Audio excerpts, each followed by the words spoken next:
नई बहू की जादुई सिलाई मशीन। कुमुद को सिलाई का बहुत शौक था। 2-4 दिन में ही उसकी शादी थी। अपने सुंदर से दुपट्टे को हीरे मोती जड़ाकर तैयार करके उसे ओढ़कर वो कहती है, हाय, इस दुपट्टे को कितना प्यारा सजाया है मैंने। इसे पहनकर मैं अपने पिया के सामने स्टेज पर जाकर गाऊंगी, तेरे नाल मैं आवांगी, ससुराल में जावांगी। तभी एक पुनिया नाम की लड़की डॉल लाकर कहती है, दीदी, आपकी शादी होने वाली है तो मेरी डॉल आपकी शादी में क्या पहनेगी? मैं उसके लिए भी एक अच्छा सा कपड़ा लेकर आई हूँ, प्लीज दीदी बना दो। अरे नहीं बेटा, मेरी मशीन खराब हो जाएगी, ये सब तो तुम्हारी मम्मी भी बना कर दे देंगी। अरे दीदी, आप बना दो ना, आप पर सिलाई मशीन है और आपको आता भी है। ये सही आफत पाल रखी है मैंने, इसीलिए तो मैंने फैशन डिजाइनिंग का कोर्स किया है, ताकि मैं डॉल्स के कपड़े सिलूं। लाओ दो। ऐसा कहकर कुमुद उस डॉल के कपड़े को सिल देती है, जिसे पहनाकर पुनिया कहती है, अरे वाह दीदी, आपने तो बहुत अच्छे कपड़े सिले, थैंक यू सो मच। आप सबसे ज्यादा आपकी शादी में मेरी डॉल अच्छी लगेगी। हाँ, मेरी शादी थोड़ी है, इसी डॉल की तो शादी है। कहीं मोहित इसी डॉल से शादी ना कर ले मुझे समझकर। मुझे अपने शादी का लहंगा भी सिलना है। दूसरों की सिलाई मुझे पसंद नहीं, इसलिए मैंने फैशन डिजाइनिंग का कोर्स किया है और जब से ही सोच रखा है कि कैसा लहंगा तैयार करना है। ऐसा कहकर कुमुद अपने लहंगे के कपड़े की कटिंग कर लेती है। वो लहंगा सिलने ही जा रही थी कि तभी उसकी माँ गोमती और ताऊ विभूति आकर कहते हैं, अरे कुमुद बेटा, तू जरा मेरी साड़ी का ब्लाउज सिल दे। अरे बेटा, मेरे लिए पैंट शर्ट सिल दे। जब तुझे आता है तो मैं बाहर पैसे क्यों दूं? तू ही पैसे ले लेना। सिल दे बेटा इसे। माँ क्या है आपको, मेरी शादी है और आप लोग मेरी ही शादी में जो कपड़े पहनना चाहते हैं मुझसे सिलवा रहे हैं। थोड़ा तो दुल्हन का लिहाज रखिए। दर्जी बना दिया मेरे को तो। लो कर लो बात। अरे बेटा, तू तो पहले से ही दर्जी है। हमने तुझे थोड़ी कहा था कि 4-5 साल तू दर्जी वाला कोई कोर्स कर। हाँ, मुझे खुद ही बोलती थी माँ, मुझे कपड़े सिलने हैं, मेरा शौक है, मेरा पैशन है, तो अब कर। और जब तुझे इतनी कलाकारी आती है तो हम बाहर क्यों पैसे फूकें? पर माँ, मेरी शादी है, मुझे थका रही हो आप, बाहर पैसे देकर करवा लो। नहीं बेटा, शादियों के सीजन में हम किसी पर भरोसा नहीं कर सकते हैं। अपनी शादी में अपनी माँ, ताऊ जी, घर वालों के बिना तो जाएगी नहीं तू। उनके कपड़े तैयार कर दे। और हाँ, तेरे पापा, तेरी बहनों का लहंगा भी है, वो भी तू देख लेना। ढेर सारे कपड़े देखकर गोमती और विभूति चले जाते हैं। अपने कमरे में कपड़ों का ढेर देखकर कुमुद कहती है, पता नहीं कौन सी तारीख में मैंने सिलाई का कोर्स कर लिया, जो अपनी ही शादी में दर्जी बनकर कपड़े सिलने पड़ेंगे। दुल्हन की तो कोई वैल्यू ही नहीं है। 3 दिन के भीतर वो कुमुद अपने सभी घर वालों के कपड़े सिल देती है। शुक्र है सबके कपड़े सिल गए, पर मेरा लहंगा रह गया। अरे जब मैं ही तैयार नहीं हो पाऊंगी मेरी शादी में, तो ये अपने कपड़े पहन करके बारातियों के साथ नाचेंगे क्या? एक दिन बचा है, जल्दी से कर लेती हूँ, मेहंदी लगने के बाद कुछ नहीं कर पाऊंगी। ऐसा कहकर वो अपना लहंगा सिलने लगती है कि उसी टाइम कुमुद की मशीन चलना बंद हो जाती है और सुई टूट जाती है। नहीं नहीं, ये नहीं हो सकता। अपनी सिलाई मशीन से लहंगा सिलकर कैसे पहनूंगी? कल मेरी शादी है, लगता है मैं कुंवारी ही मर जाऊंगी। छन से जो टूटे कोई सपना, जग सोना सोना लागे, जग सोना सोना लागे, से लेना जब अपना दुल्हन वाला लहंगा। कुमुद परेशान होकर रोने लगती है। उसके पास न कोई दूसरा लहंगा था, न पैसे थे, न वक्त था। जहाँ सभी नाच गा रहे थे और उसके हाथों में मेहंदी लग रही थी। मेरे हाथों में मेहंदी भी लग गई और मेरा लहंगा भी नहीं सिला। कल मेरी शादी कैसे होगी? उसकी परेशानी को देखकर उसकी मरी हुई दादी उसके सिलाई मशीन को जादू से सिलाई मशीन जादुई बनाकर कहती है, पोती की शादी में ऐसे नहीं देख पाई तो क्या हुआ, स्वर्ग से ही देख लूंगी, पर कोई अड़चन नहीं आने दूंगी।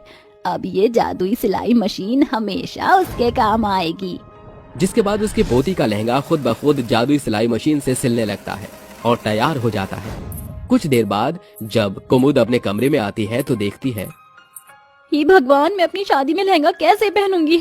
मेरा लहंगा, और ये तो बिल्कुल वैसे बना है जैसे मैं चाहती थी। मेरी मशीन तो खराब थी, कैसे हुआ? किसने किया? बेटा थोड़ी देर रेस्ट कर ले, कल तेरी शादी है, बहुत थकान होगी। गोमती के कहने पर कुमुद सो जाती है। उसे ये समझने का समय ही नहीं मिलता कि ये सब कैसे हुआ। अगले दिन अपना चमचमाता लहंगा पहनकर नाचते हुए वो स्टेज पर आ जाती है। उसे देखकर दूल्हा मोहित दिल पर हाथ रखकर कहता है, हाय, क्या मेरी कुमुद है? हाँ दूल्हे राजा।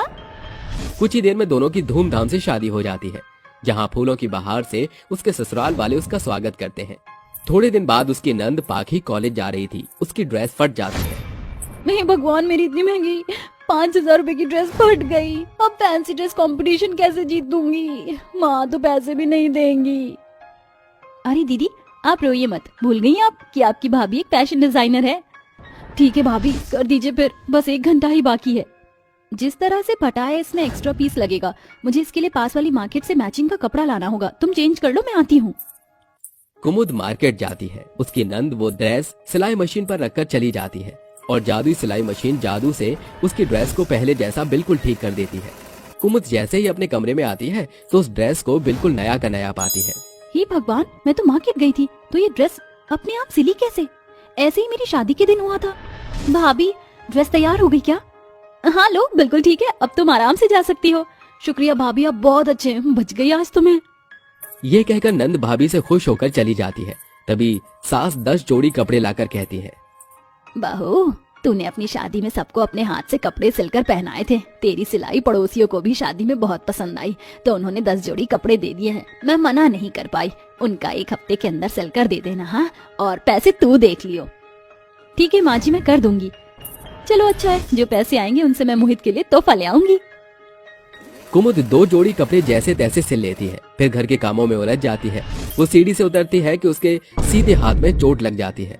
वो डॉक्टर के पास जाती है, जहाँ डॉक्टर उसे 1 हफ्ते तक सीधे हाथ से काम करने की मना करता है। और कुमुद कहती है, मैं घर में किसी को भी पता नहीं चलने दूंगी कि मेरे सीधे हाथ में लग गई है।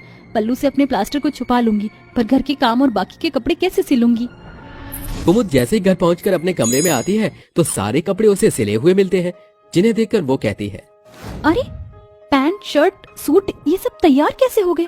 मैंने तो इनकी कटिंग भी नहीं की थी। मुझे ऐसा क्यों लगता है कि मेरी गैर हाजिरी में कोई मेरे सारे कपड़े सिल देता है? और मेरे शादी का लहंगा भी ऐसे ही सिल गया था। कैसे पता करूं? कुछ समझ नहीं आ रहा।